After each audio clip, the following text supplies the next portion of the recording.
자유한국당이 투쟁 장소를 국회로 바꿨습니다. 어제에 이어서 오늘 또 국회에서 규탄 대회를 열었는데요. 어떻게 봐야 할까요? 황교안 대표는 이제 투사 이미지를 굳혀가고 있습니다.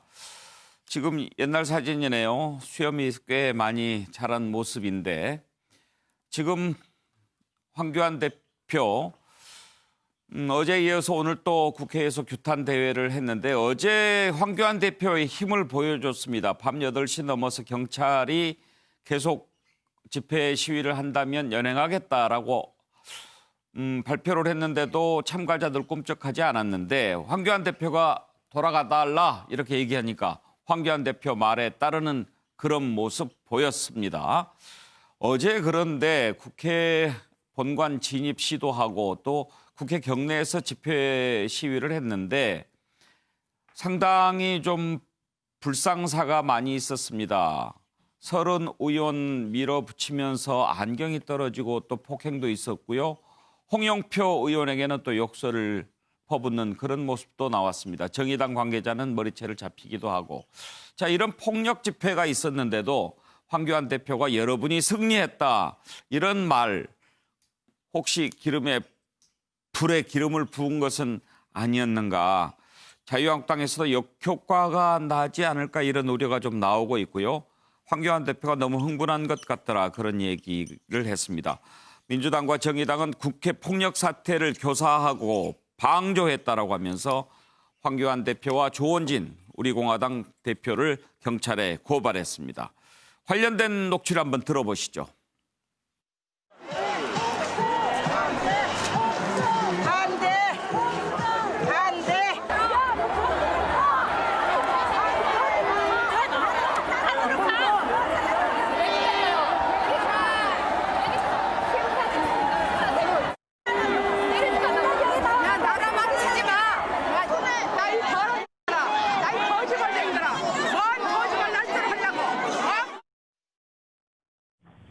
전에 들어붙더니 막 욕을 하고 서른이다 그러면서 욕을 하고 밀치기 시작하면서 그 바람에 툭 하면서 안경이 툭 떨어졌어요. 이렇게 봉 같은 거라고 막 치르고 때리고 막 그러더라고요. 숫자가 많으니까 도저히 이게 대항이 차로 들어갔다가 이 차에서 도저히 차가 못 지나가게 들어놓고 막 그러니까 차에서 내렸죠. 내려가 다시 경찰들이 포위를 하고 조금씩 옮겨가지고 연행하고 들어오게 됐죠. 차 안에 있는데도 발로 차고 차를 차고 뭔가 욕설을 다 하면서 그랬었어요. 니들이 진정이 또 말고 전적으로 한국당이 책임이 있죠. 한국당하고 조원진 대표가 있는 우리공화당이니까 그쪽이 책임이 있기 때문에 대표를 하고 있는 분들은 여기에 대한 책임을 져야 한다고 생각해요. 황교안 대표의 사과가 필요하다. 필요하죠. 그쪽에서 지키십시오. 어떻게 국회의원한테 욕을 하고 이렇게 머리채를 잡아 흔들고 무슨 할 말이 있습니까 지금? 시끄러워서 시끄러워서 못 듣겠어. 그게 자유한국당 당원인지 아닌지 어떻게 알아요? 자유한국당 집회 참석자들이 그랬습니다. 아니 그러면 자유한국당들이 한국당 집회 참석한 거 아니에요? 무슨 소리 합니까 지금? 황교안 대표님이 승리했다고 그 사람이 잘 들어왔다고 했잖아요. 잘 들어왔다고. 아니 자기 당원은 부정을 하시니까 그렇게. 오늘 서울 남부지검에 어제 폭력 사태에 대해서 황교안 대표를 비롯한 책임자들을 법적으로 책임을 묻는 고소장을 접수할 예정입니다. 당직자와 당원들이 무차별적인 폭언, 폭력에 노출되었습니다. 정의당 배너를 무너뜨리고 물건을 탈취하고 머리와 얼굴에 침을 뱉고 또 종이를 던지고 서슴없이 상스러운 욕설을 서슴지 않았습니다. 정태근 의원 어제 집회 어떻게 평가하십니까? 국회는 협의하고 협상하고 회의하고 의결하는 곳입니다. 과연 우리 국회에서 지금 이제는 일반 시민들이까지 와서 데모하는 상황이 됐어요. 근데 저는 사실은 짧은 국회의원을 4년 했습니다만 정말 국회 스스로가 위상을 올려나가는 과정들을 하지 않으면 안 된다는 생각을 가졌고 그래서 제가 사실은 한미 FTA에 단식을 할 때도 사람들이 많이 들어들은 본청을 택하지 않고 본회의장에 있는 본청을 택하지 않고 의원회 가서 한 이유가 그겁니다. 본청은 우리가 협의와 협상과 의결을 통해 가지고 민주주의를 실현하는 곳이에요. 그러면요. 그런데 언제부턴가 정당들이 자신들의 입장들을 대변한다고 해서 로텐다운에 앉아서 계단에 서가지고 계속 집회를 해야 됩니다. 가장 극렬하게 벌어졌던 일이 언제였냐면 2007년도 BBK 특검 때 사실은 야당 당원들이 사실은 국회 내를 들어왔어요. 본청 안을 진입했습니다. 예. 그래서 저는 이제는 급기야 국회 경내에 담을 타고 넘어 들어오는 거예요. 지난번 민노총 그랬잖아요. 이제 한국당 당원들 우리 공화당 당원들이 지금 넘어오잖아요. 과연 지금 저는 모든 정당의 정치인들이 가슴에 손을 얹고 정말 생각을 해야 된다고 봐요. 그래서 정치인들의 책임이다. 예, 저는 뭐 제가 앞으로 그런 그 기회가 있을지 모르겠습니다만 정말 21대 국회에서는 앞으로 정당이건 어떤 단체도 국회 경내에서는 본청뿐만 아니라 국회에서 집회, 시위 못한다. 그리고 시위를 했을 경우에는 강력히 처벌받아야 된다. 예. 그렇게 해서 국회는 정말 협의하고 협상하고 민주적 의결을 하는 곳으로 만들어야 되는 거고요. 이후 여하를 막론하고 어저께 자유한국당, 우리공화당이 당원들을 동원해서 국회에 본청까지 진입을 시도한 것, 그리고 다른 정당의 사람들한테 이해를 가하려고 했던 거는 엄청나게 비난받아야 예. 마땅하고 처벌받을 일이 있으면 처벌받아야 됩니다. 그리고 황교안 대표한테 제가 꼭 말씀드리는 건 제가 왜 이렇게 힘주어서 말씀드리냐면 평생 야당만 할 거냔 말이에요. 황교안 대표 얘기는 좀 이따가 따로 한번 아니요, 얘기를 제가 해볼까요? 얘기하는 거면 네. 서로 정당들이 역지사지로 과거에 민주당이 그러한 국회 내에서 시위를 했기 때문에 그다음 야당이 되면 한국당이 하고 이런 일들을 왜 반복하냔 말이에요. 적어도 국회라는 곳이 저는 그러한 민주적 절차가 지켜지는 곳으로 스스로 만들어야 되는 책무가 있는 것이 대한민국 정당들인 겁니다. 예. 김영주 의원. 네. 외국에서 미국 같은 경우에 국회의사당 앞에서 이렇게 집회하기는 굉장히 집회를 하죠. 많이 하죠. 예. 굉장히 많은 현수막이 있고 하지만, 뭐 많이 하지만 실제로는 안에서는 그렇게 굉장히 쳐들어오는 들어갈 일은 수는 없죠. 없죠. 예. 공권력이 대단히 크고 예. 일반 교통사범만 하더라도 그런 겁니다. 그렇기 때문에 저는 한마디로 말해서 지금 자유한국당이 말하자면 무슨 뭐 국회의장이 총리됐다고 상권 분립을 얘기할 수 있나 하는 거죠. 자기 스스로 국회를 저 지경으로 만들어 놓은 사람이 무슨 이거는 뭐 국회라는 건 어떻게 보면 대의제 민주주의의 어떤 핵심인데 어떻게 보면 시민들이 다 난립해서 저렇게 하는 스스로의 자기 존재와 자기 권위를 부정하면서 그렇게 대의민주주의를 갉아먹으면서 어떻게 상권 분립, 사실 상권 분립 이야기로 하면 저 전부 다 경찰, 검찰이 저 다 잡아가야 됩니다. 우리나라가 아직까지 상권 분립 제대로 되지 않았다는 의미이기도 하고 뭐 국회의원들 무서워서 저 사람들 그대로 방어합니까?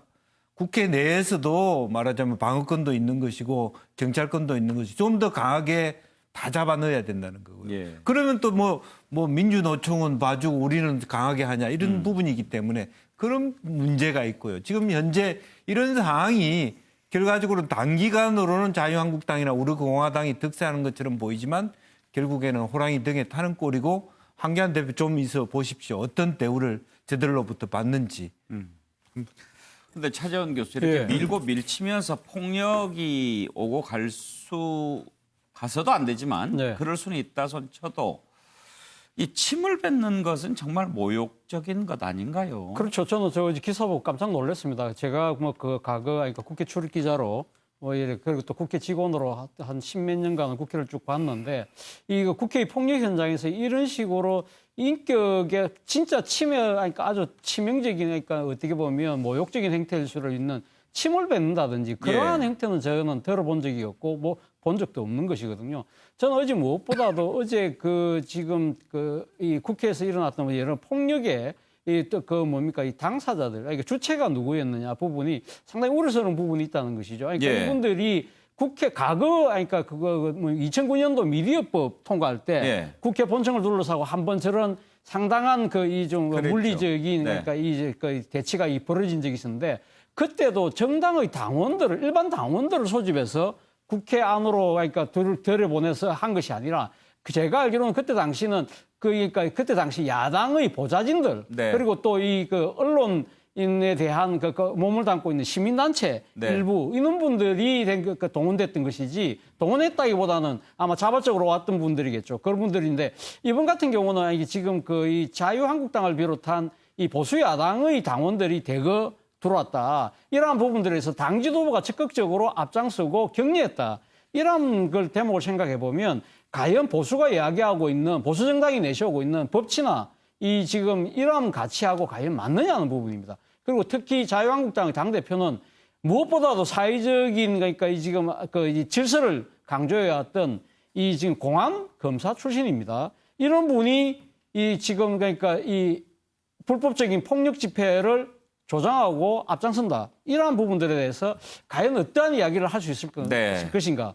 그리고 지금 한국당이 지금 국회 내에서 벌어지고 있는 4+1과 관련해서 지금 이야기하고 있는 부분 그거 아닙니까?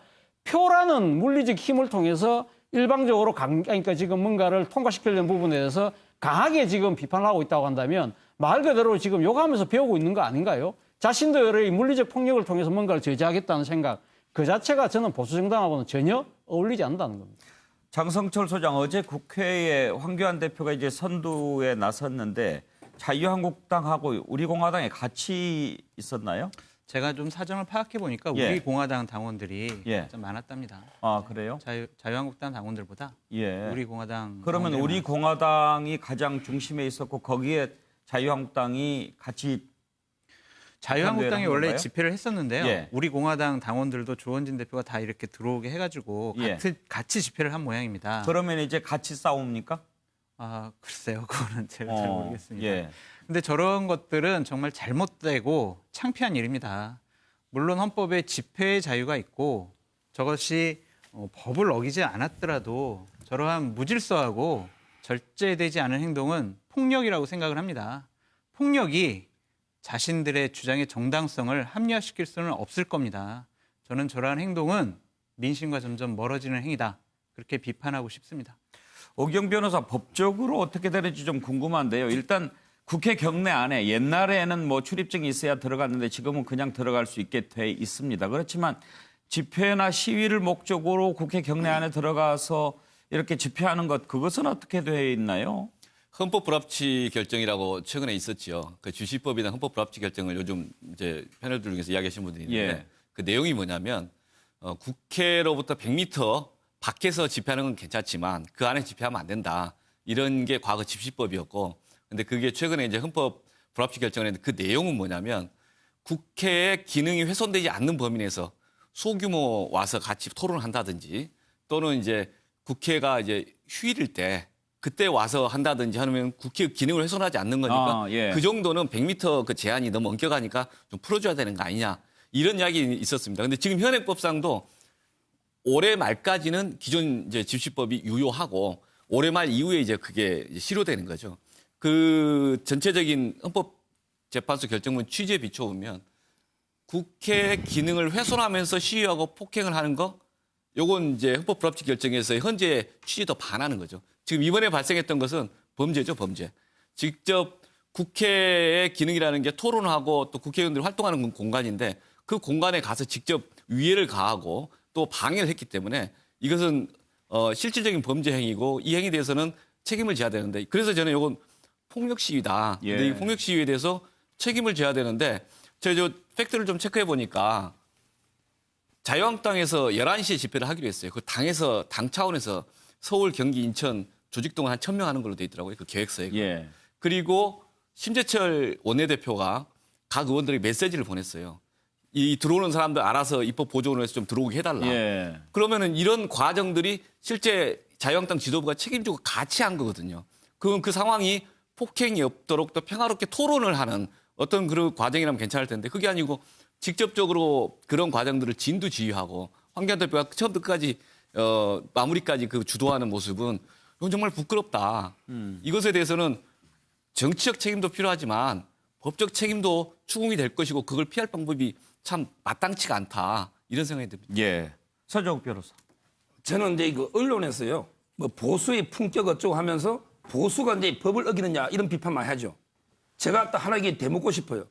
그럼 이게 진보는 법을 어겨도 됩니까? 보수든 진보든 이게 법은 지켜야죠. 근데 법을 어기는데 왜 보수 이야기가 나옵니까? 그런 게 말이 안 맞고요. 제가 이게 적은 것처럼 2016년 12월 5일부터 8일까지 4일 동안 국회 본청 바로 앞에서 촛불 집회를 했습니다. 그때 국회 들어오는 거 불법이죠. 근데 한 번도 제재 안 했습니다. 아니, 법까지도 이게 진보든 보수든 국회 내에서 집회가 법으로 금지되면 촛불 집회도 이게 못하게 해야지. 촛불 집회가 4일 연속으로 국회 본청 앞에서 이루어지면 지금 저 까마귀는 그때 폭력은 없었지 않냐 폭력은 이렇게 없었죠. 우는 것 같은데요. 근데 이번에도 국회 아예 진입 자체를 막아버리니까 그 국민들이 격앙이 된 거예요. 국회 진입 자체를 막을 필요가 없었단 말이에요. 따라서 저는 그때도 이게 불법은 맞잖아요. 폭력이든 있든 없든 국회 경내 집회는 불법이에요. 그렇다면 이게 법을 그대로 집행했어야죠. 근데 그때는 안 했잖아요.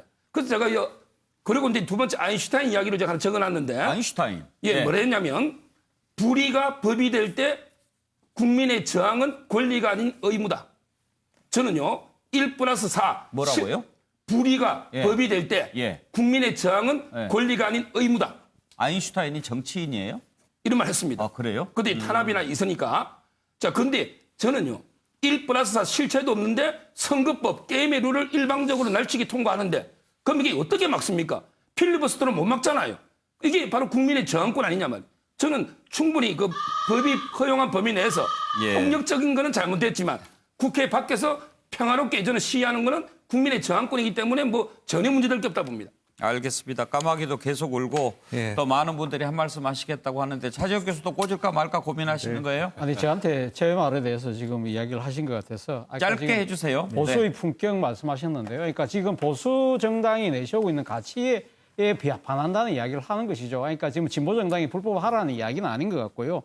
지금 그 제가 잠깐 찾아봤는데, 그러니까 지금 한교안 당 대표가 법무부 장관 때 퇴임하면서 이런 말씀을 하셨어요. 자기가 큰 성과를 낸 것 중에 하나가 폭력 집회, 시위 등 불법 집단 행동에 대처하는데 원칙에 따른 일관성 있는 법 집회로 준법 집회, 시위 문화를 정착시켰다는 것이 자신의 큰 공적처럼 이야기를 하셨는데 이 자신의 공적을 스스로 허무는 행위, 이러한 것이 어떻게 보면 정치인으로서의 자기의 그러니까 지금 그 발목에 족쇄를 채우는 것이 아닐까 그런 안타까움에서 드리는 말씀입니다. 예. 저도 예, 한마디만 오경규. 추가하겠습니다. 그 패스트트랙 관련해서 의안가 점거농성이 있었습니다. 그때 자유한국당의 의원들과 이제 보좌진이 점거농성을 한 건 이 공무집행방해 현행범들입니다. 근데 그때 치유가 어떻게 안 돼서 지금까지 고발이 안 돼서 수사가 제대로 기소가 안 돼서인지 모르겠지만 이번에 이제 그 국회 내에서 하는 진입 과정 여러 사람들이 오고 가서 그 1인 시위도 합니다. 그러니까 국회 기능 자체를 저해하지 않는 거라면 그것 최대한 허용하라는 게 헌법재판소의 결정인데 그걸 뛰어넘어서 기능을 훼손하는 폭행행위나 실제 물리적 방해가 있었다는 거 아닙니까? 그 점에 대한 문제제기가 있고 그건 반성이 필요한 거죠. 황교안 대표도 반성해야 됩니다. 그 점은. 예. 김영주 의원은 말을 아끼시는 걸로. 네, 알겠습니다. 자, 그나저나 황교안 대표 왜 이렇게 강경해졌을까요?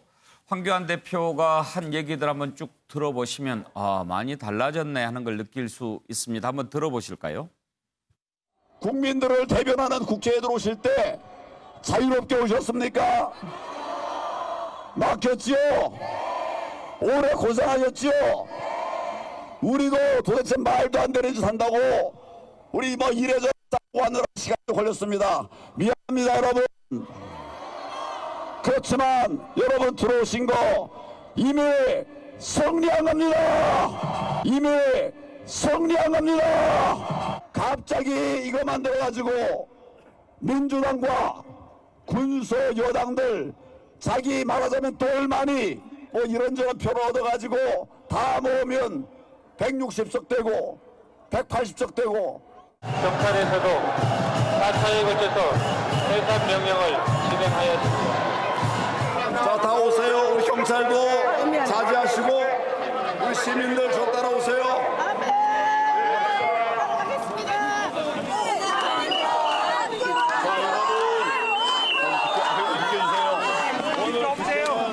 국기 좀 치워주세요. 여러분들 승리하셨습니다. 여러분 나왔어요. 자, 이제 나왔어요. 나오시면서 합수하세요. 넓게.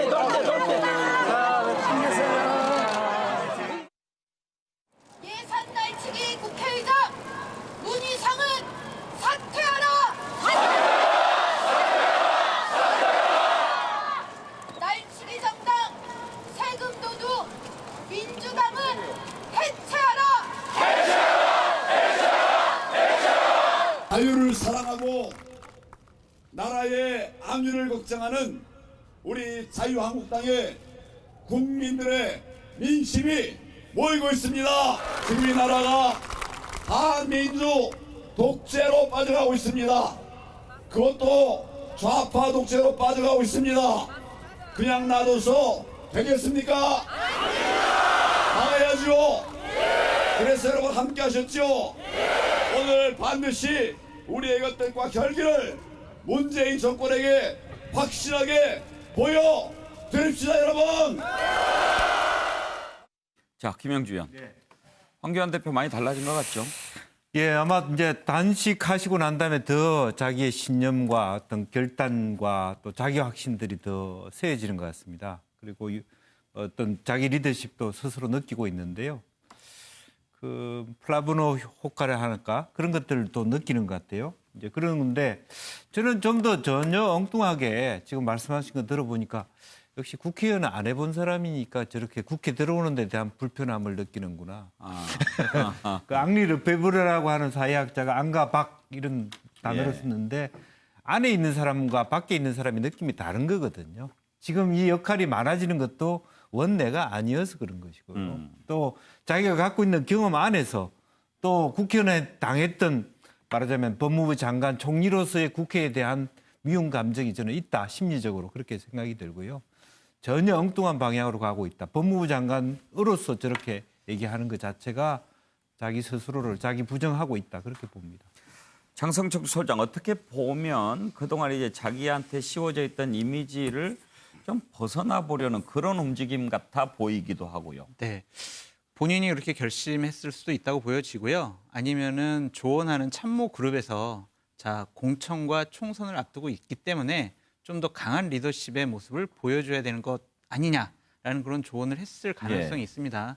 근데 제가 오늘도 계속 국회 앞에 제 사무실에서 계속 있었는데 너무 시끄럽고 이 말씀하거나 이런 것들이 나의 목숨을 다 바쳐서 이 패스트트랙 법안을 막겠다 이런 내용으로 계속 연설을 하시더라고요. 이제 그런 것들이 극렬한 본인들의 지지층에는 환호성과 박수를 받을 수 있지만 좀 저같이 한국당과 보수의 입장을 좀 지지하는 저로서도 상당히 듣기 거북한 얘기가 많았었습니다. 그래서 조금 더 좀 너무 극렬한 지지층만 바라보지 않으셨으면 좋겠다. 그렇게 말씀드립니다. 왜 큰일 났다고 쓰셨어요? 그러니까 저렇게 극렬한 지지층만 바라봐서는 결국에는 총선 이거는 좀 우리가 승리하기가 좀 쉽지가 않을 것이다. 중도층으로 좀 더 확장을 해야 된다라는 뜻에서 이런 얘기 썼습니다. 차재원 교수. 예, 바로 지금 장성주 소장님 말씀하신 큰일 났다라는 의미를 저는 이렇게 받아들이고 싶습니다. 이번에 영국 그 총선을 보면 보수당이 압승을 하지 않습니까? 근데 많은 언론들이 보수당의 압승보다는 이 지금 노동당의 패배에 대해서 많이 초점을 더 맞추고 있다는 겁니다. 사실 브렉시트를 둘러싸고 영국 내에서 상당히 집권 여당이었던 보수당에 대한 불만과 불평이 상당히 강했거든요. 그렇기 때문에 노동당 입장에서는 정권을 찾아올 수 있는 절호의 찬스라고 했는데 의외로 이 노동당이 완전히 참패했는데 그 원인의 중심에는 제레미 코빈이라는 노동당 당수의 아주 그러니까 선명하고 강경한 이런 지금 어떻게 보면 정책 노선이 있었다는 겁니다. 예를 들면 이 강경한 좌파의 그런 목소리에 그 귀를 기울이는 그렇게 통해서 예를 들면 급진적인 공약들을 많이 내놨다는 거죠. 부자 정세라든지 최저임금 인상이라든지 뭐 또 이런 민간 기업의 국유화라든지 이러한 부분들을 통해서 어떻게 보면 중도층들을 완전히 그러니까 이거 또 그 등을 돌리게 만들었고 그리고 또 하나는 이 전통 지지층까지 또 상당히 그러니까 멀어지게 만드는 그러한 결과를 냈다는 것이죠. 그리고 끝나고 나서 지고 나니까 뭐라고 이야기하냐 언론 때문에 졌다고 그래요. 지금 이러한 모습들이 저는 한교안 당대표가 상당히 좀 이걸 좀 반면교사로 삼아야 될 대목이 아닐까 하는 생각이 든다는 거예요. 서종 변호사는요? 저는 이제 황교안 대표가 나를 밟고 가라. 이제 제대로 제1야당이 대표로 투쟁 좀 하고 있다 봐요. 1+4라는 실체 없는 조직이 선거법까지 강행 날치기 처리하라는데 그럼 이게 가만히 보고 있는 게 야당 대표입니까? 근데 이게 무기력하게 당해야 됩니까? 사생결단, 결사항전, 임전무태의 정신으로 끝까지 싸워서 어떻게든 이게 막아야 될 거 아닙니까? 그래서 저는 제대로 이게 투쟁하고 있고요. 그다음에 제가 하나 더 덧붙이고 싶은 거는 황교안 대표만으로 못 막아요. 한국당 108명으로 못 막아요. 바로 근데 자유우파 국민 전체가 들어놓아야 돼요. 그래서 이게 자유우파 국민 전체를 밟고 가라. 이렇게 될 때 저는 이게 패스트트랙 두 법은 막을 수 있는 거예요. 이 두 법은요 반드시 막아야 됩니다. 선거법은 그거는 이게 합의하에 처리하지 일방적으로 처리할 게 따로 있지. 선거법 게임의 룰은 반드시 한국당과 합의해서 처리하지 일방 처리하면 저는 막아야 된다. 이래 봅니다. 말씀을 경청했습니다만 예. 지금 저희가 하는 뉴스와이드는 평론하고 토론하는 곳입니다. 예. 선동적인 발언은 삼가 주시기를 부탁드립니다. 네, 중요한 말씀입니다. 예. 오기영 변호사. 팩트 체크 하나 들어가겠습니다. 저 계속 선거법에 대해서 합의 처리한 사례만 이야기를 하는데 지난번에 이야기했지 않습니까? 88년도에 그다음 96년도에 단독 처리한 사례가 있습니다. 그러니까 그게 옳다는 게 아니고 이게 허위는 이제 가짜고 좀 진짜는 좀 다르니까.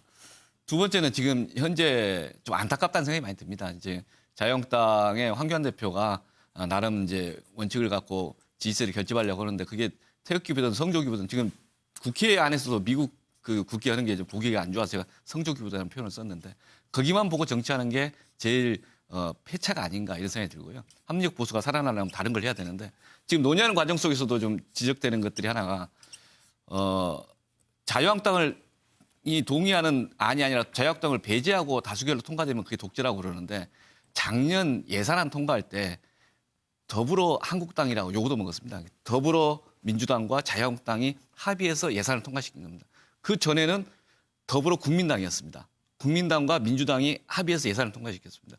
그러니까 어느 예산안에서는 국민의당이 배제됐었고 어느 예산안에서는 자유한국당이 참여를 못했는데 지금 현재 이제 참여할 때는 그 다수결에 대해서 정당한 거고 그 본인들이 반대하는 것에 대해서 반대 의사 표시고 반대가 안 된 것에 대해서는 문제제기하는 것은 적절하지 않다. 지금 의회주의를 포기하는 듯한 그런 정책 행보가 이 중도층이나 많은 합리적인 보수를 지향하는 분들한테 안타깝게 보여진다. 이런 생각이 듭니다. 네. 예, 정태근 의원. 간단히만 말씀을 드리면은요. 유능한 장수, 신뢰할 수 있는 장수는 전쟁에서 이겨야 됩니다. 매번 전투에 나가서 목성도 치고 소리 지른다고 해서 우리가 이길 수가 없어요. 그런 전투를 할 사람은 그냥 소대장 한 사람 데리고 오면 되는 겁니다. 지금 한국 야당의 입장에서 보면 절체절명의 전쟁은 내년 총선입니다. 그런데 이번에 사실은 패스트트랙에 올라온 선거법, 공수처법 문제 하나도 이것을 어떻게 돌파할지에 대해서 한 번도 제대로 고민하지 못하고 지략을 만들지 못하는 그런 장수는 국민들이 믿고 따라갈 수가 없습니다. 예,